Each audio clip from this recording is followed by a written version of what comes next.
Hi everyone, good morning সবাইকে। তো আজ সকালে দুজনে আবারও একটু বেরিয়ে পড়লাম। ক্যাপশন দেখে তোমরা বুঝতেই পারছো কী কারণ। তো যাই হোক, তো আমার ছোট্ট শহরটা দেখো। তো আমরাও আমাদের কাজে চলে আসলাম। ফার্স্ট টাইম একটু ফুলের দোকানে আসলাম। এখান থেকে দুটো মালা নিয়ে নিলাম। ফুলগুলো কত সুন্দর না, গোলাপগুলো দেখো আরও সুন্দর। তো ফুল মাত্রই তো সুন্দর, আর ফুলই আমাদের জীবনে অনেক কিছু সৌন্দর্য বাড়িয়ে তোলে। তো আমরা সেটা সবাই জানি। তো যাই হোক, এখান থেকে কাজ কমপ্লিট করে আমরা আবার একটু মিষ্টির দোকানের দিকে গেলাম। সেখান থেকে একটু মিষ্টি নিয়ে নিলাম। তো মিষ্টি নিয়ে বাড়ির দিকে যাওয়া যাক। তো যাই হোক, আজকের দিনে আমাদের পরিবারে এক শোকের ছায়া নেমে এসেছিল।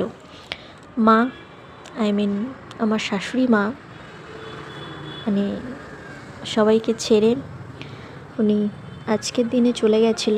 তো উনি যেখানেই থাকুক, ভালো থাকুক। আর আপনি আপনার ছেলেদের ওপর থেকে আশীর্বাদ করবেন, ওরা যেন সুস্থ থাকে, ভালো থাকে এবং সহজ সরল এবং সুস্থভাবে যেন জীবনযাপন করতে পারে।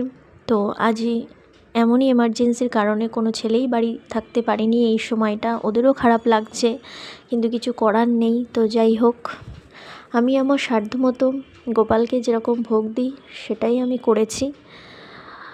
আর ভাগ্যে আমার জোটেনি কখনো। তো আমি ওনাকে দেখতে পাইনি। আমি এই বাড়িতে আসার আগেই উনি চলে গেছেন। তো সবই সেই রূপকথা আর গল্পকথার মতন সবই শুনেছি ওনার সম্পর্কে। তো যাই হোক, উপর থেকে আশীর্বাদ করবেন এই সংসার জীবন যেন আমি ভালোভাবে ওদেরকে নিয়ে চলতে পারি। তো যাই হোক, তোমরাও সবাই সুস্থ থেকো, ভালো থেকো, আপনিও ভালো থাকবেন। নেক্সট ভিডিওতে দেখা হচ্ছে। চলো, টাটা।